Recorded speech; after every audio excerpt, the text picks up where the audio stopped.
Chapter 3 में आप Ohm's law के न्यूमेरिकल्स, इसके बाद आप किरचॉफ लॉ के न्यूमेरिकल्स अच्छी तरीके से करके जाइए। मोबिलिटी की डेफिनेशन पढ़िए, इसके बाद कुछ और डेफिनेशन है जैसे कंडक्टिविटी, रेजिस्टिविटी, ये सारी डेफिनेशन आप पढ़ के जाइए अच्छी तरीके से। इसके बाद चैप्टर आता है हमारा चैप्टर 4, जो कि काफी इंपॉर्टेंट चैप्टर है, और इससे आपको एक डिवाइस जिसका नाम है moving coil galvanometer and shunting, इससे इसका या तो डेरिवेशन या इस पे बेस्ड एक न्यूमेरिकल 100% मिलने के चांसेस हैं। इसके बाद आप बायो-सेवर्ट्स लॉ और उसके एप्लीकेशंस अच्छी तरीके से पढ़िए। इसके बाद एम्पियर सर्कुलर लॉ और उसके एप्लीकेशन अच्छी तरीके से आप पढ़ के जाइएगा। इसके बाद हम आते हैं चैप्टर 5, जिसका नाम है मैटर एंड मैग्नेटिज्म।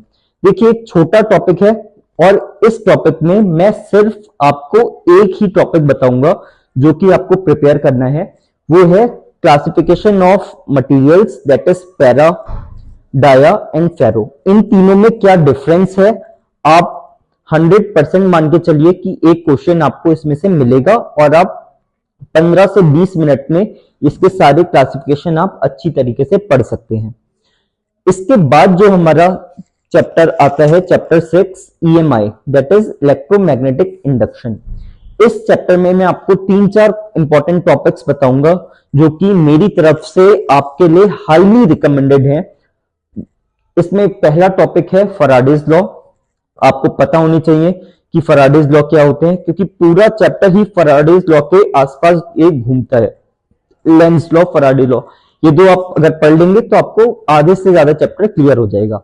इसके बाद सेल्फ इंडक्टेंस वाला पार्ट और म्यूचुअल इंडक्टेंस, ये 3 चीजें आप अच्छी तरीके से पढ़ के जाइए इस चैप्टर को क्रैक करने के लिए। इसके बाद हमारा जो चैप्टर आता है AC, that is alternating current. देखिए अल्टरनेटिंग करंट एक ऐसा चैप्टर है जिससे 101% आपको एक न्यूमेरिकल मिलना ही मिलना है, चाहे किसी चैप्टर से न्यूमेरिकल आए चाहे ना आए। अल्टरनेटिंग करंट से कल के एग्जाम में, जो आपका एग्जाम होना है 21 फेब को, तो आपको एक न्यूमेरिकल AC से 100% मिलेगा।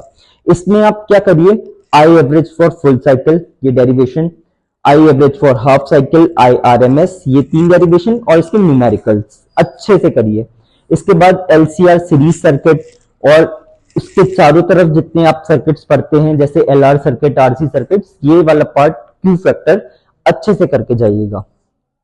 इसके बाद जो हमारा फर्स्ट बुक का लास्ट चैप्टर है electromagnetic waves. Electromagnetic waves chapter में मैं आपको सिर्फ 2 टॉपिक्स ही बताऊंगा। पहला है डिस्प्लेसमेंट करंट, सेकंड है इलेक्ट्रोमैग्नेटिक स्पेक्ट्रम। आपने स्पेक्ट्रम पढ़ा होगा, जैसे gamma rays, x-ray, UV rays, ठीक है, ऐसे करके जितने भी आपकी स्पेक्ट्रम है, इलेक्ट्रोमैग्नेटिक स्पेक्ट्रम, रेडियो वेव्स, ठीक है, माइक्रोवेव, इसकी किसकी वेवलेंथ क्या है, किसकी फ्रीक्वेंसी कितनी है, इसके क्या क्या यूजेस हैं, ये वाला पार्ट, ये 2 टॉपिक्स केवल आप अच्छी तरीके से प्रिपेयर करके जाइए। देखिए अगर हम क्लास 12th के सिलेबस को डिवाइड करें तो हम इसको 3 मोटे मोटे तौर पर डिवाइड कर सकते हैं। पहला है इलेक्ट्रोमैग्नेटिज्म, जो कि आप फिजिक्स की फर्स्ट बुक में पढ़ते हो, दूसरा है ऑप्टिक्स, एंड तीसरा है मॉडर्न फिजिक्स।